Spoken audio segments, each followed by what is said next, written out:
I must admit, I am deathly curious to know how a void gate came to be hidden in the depths of these ruins.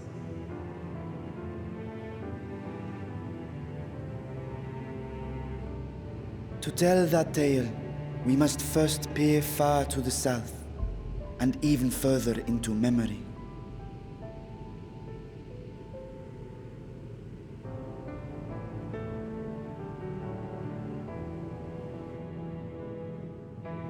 An age 5 millennia passed when the Algan Empire sent an invading force to the shores of Merasidia.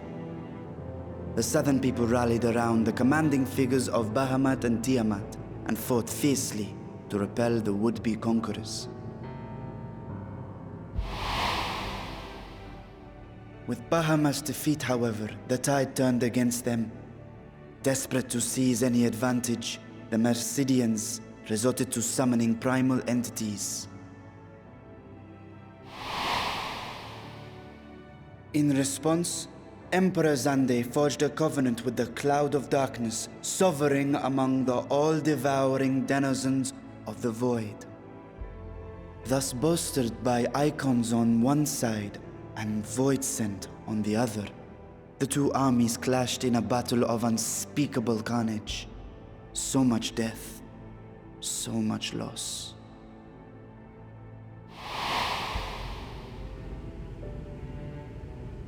I consider myself well versed in that period of history, yet you speak as one who witnessed it happen.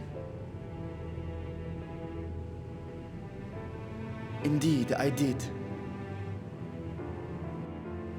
I heard Tiamat's roar of defiance and sped toward that war-torn land.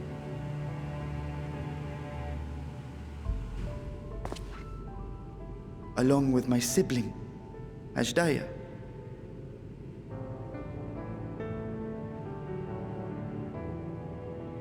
We dragons are not male or female as men are wont to classify, but elder sister is the closest a mortal tongue can come to describing what she meant to me.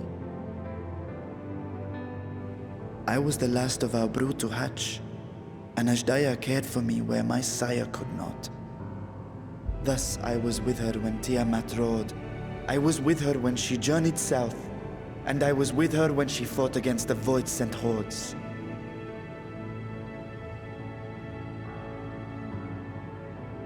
Yet no matter how many of their vile fiends we cast down, more rose from the abyss to take their place. Faced with an unwinnable war of attrition, Ashdaya risked her all on a final gamble. She plunged through the Void Gate itself to strike at the root of their strength.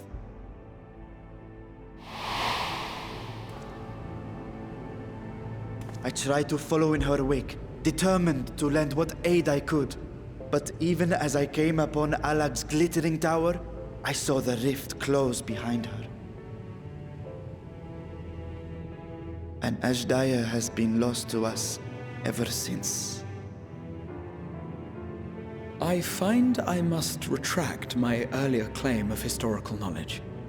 Nowhere in the Crystal Tower's archives did I see mention of such noble sacrifice.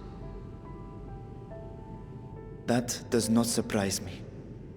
To Alagan eyes, it must have seemed as if a lone dragon, driven to madness, simply dove through the gate and did not return. For my part, I spent long years searching for the means to reunite with Ashdaya. Until I could search no more.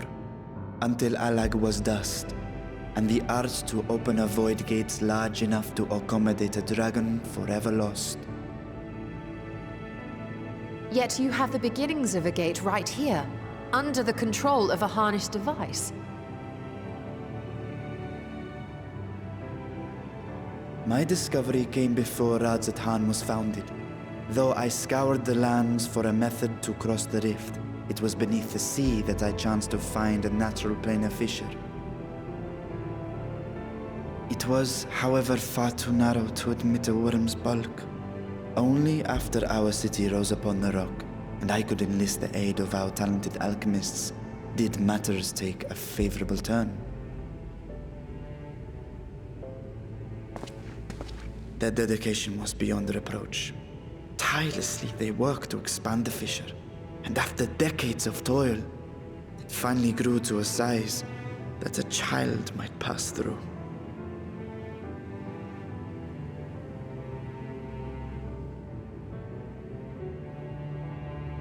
Not long ago, you told us that you called out to your kin, that Ashdaya's answer was silence.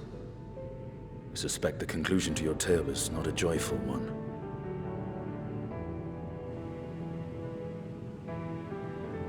With hope in my heart, I used the simulacrum to cross the threshold. But no, I did not find her. What I found was a host of void scent, clamoring around the opening they had sensed. 'Twas but a moment, but enough. I had no choice but to retreat and allow the portal to contract once more. The gate was a threat to your people. You had to decide between endangering Rosyla and abandoning your sister. And you chose the latter. 'Twas not that thy siblings scorned thy call. 'Twas that she was trapped beyond a barrier through which neither roar nor dragon may pass. Even now, in the desolate world of the 13th. I can scarce imagine your pain, yet it was wise not to linger in that place. Too long a sojourn, and even a being of your power risks being warped into a creature of the void. You've seen this phenomenon before, when we stepped into the darkness.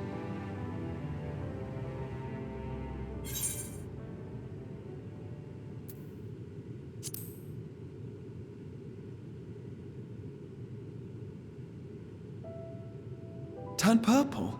Well, yes. His wounds had allowed the void's corruption to enter his body and twist his ether. Had it been allowed to progress much longer, I presume he would have been fully transformed. Then there is little hope for Ashdaya. Ah, no. I hadn't meant to. I speak only of possibilities. The scales of the first brood are extraordinarily resistant to ethereal fluctuations. They are the protective talisman's core components after all, and even the corruption I described would struggle to overcome. Of course. With the warding scale in one's possession, one could conceivably survive a stay in the 13th without being warped by its energies.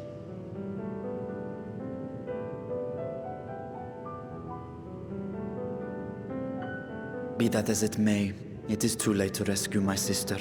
5,000 years too late.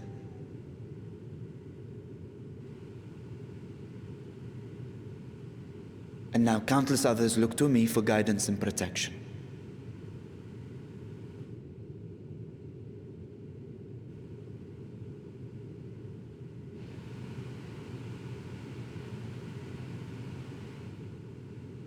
So when I sensed intruders in the ruins, I came only to ensure that the gate remained closed. That, and to secure the treasure, of course.